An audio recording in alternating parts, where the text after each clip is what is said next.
చలికాలం పొద్దున్నే లెవ్వాలంటే దుఃఖం వస్తుంది. నాకైతే ఏడుపు ఒక్కటే తక్కువన్నమాట. అస్సలు రెడీ అయితుంటే ఎంత నవ్వుతున్నా అంటే నా బ్యాక్‌గ్రౌండ్‌లో బూతులు, మాటలు, అరుపులు ఆ రేంజ్‌లో ఉన్నాయన్నమాట. ఏం లేదబ్బా, మా మమ్మీ మా అన్నని తిడుతుంది చూడు.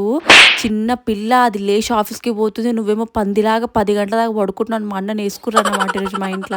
ఏందో ఈ మధ్య అందరికీ సింగిల్ చైల్డ్ అన్న ఫ్యాషన్ అయిపోయింది కానీ అన్న, తమ్ముడు, అక్క, చెల్లె ఇలాంటి సిబ్లింగ్స్ ఉండాలబ్బా. అప్పుడే మనకి ఎఫెక్షన్స్ ఇవన్నీ బాగా తెలుస్తాయి అన్నమాట. మనకంటూ బ్యాకప్‌లో ఒకరు సపోర్ట్ ఉన్నట్టు ఉంటది. లాగౌట్ కాంగానే ఆ లిఫ్ట్‌ని టపా టపా కొట్టేస్తానన్నమాట. ఎందుకంటే మనం దబ్బ దబ్బా ఇంటికి పోవాలి కాబట్టి. It is called GVK. కాకపోతే దీని ఫుల్ ఫామ్ నీకు నాకు సగం హైదరాబాద్‌లో ఎవ్వడికి తెలవదు.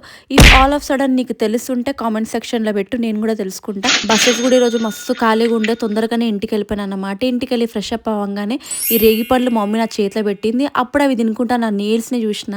నాకు తెలిసి నెయిల్స్ అంటే ఇరిటేట్‌గా ఫీల్ అయ్యే పర్సన్ నేను ఒక్కదాన్నే అనుకుంటా.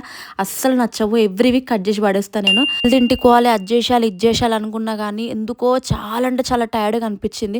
ఒక గంట 2 గంటలు పడుకున్నా. 9:30కి అట్లా లేచినాక ఫస్ట్ నీట్‌గా కిచెన్ అంతా క్లీన్ చేసి, నాకు ఏదైనా క్లమ్జీగా ఉంది, మెస్సీ ఉంది అంటే అస్సలు నాకు ముద్ద పోదు. నేను చాలా ఓసీడీ బ్యాచ్ అన్నమాట. ఈ వీడియో చూస్తున్న నీకు నా లైఫ్ మీద ఇంట్రెస్ట్ ఉందేమో, నా మీద నాకు లేదు. కాకపోతే మన ఇద్దరికన్నా వీడికి నా లైఫ్ మీద మస్తు ఇంట్రెస్ట్ అన్నమాట. నేను ఏదేదో చేసేస్తున్నా, ఏదేదో తినేస్తున్నా అనుకుంటాడు వీడిని వదిలేసి. ఎట్లా ఇంటరాక్ట్ అవుతున్నాడు చూడు. ఇంట్లో చిన్నపిల్లలు ఉంటే ఇట్లానే ఉంటుంది చూడు. ఇల్లంతా కలకల అన్నమాట. వీడు ఉంటే చాలు ఇంట్లో అసలు ఇల్లంతా సందడి సందడి ఉంటుంది. తర్వాత అది ఫ్రిడ్జ్లో పెట్టేసినాక బెడ్ మీద కొన్ని బట్టలు, బెడ్షీట్లు ఉంటే అవన్నీ నీట్గా మడత పెట్టేసినాక ఇప్పుడు నన్ను ఎవ్వడు ఆపలేడు.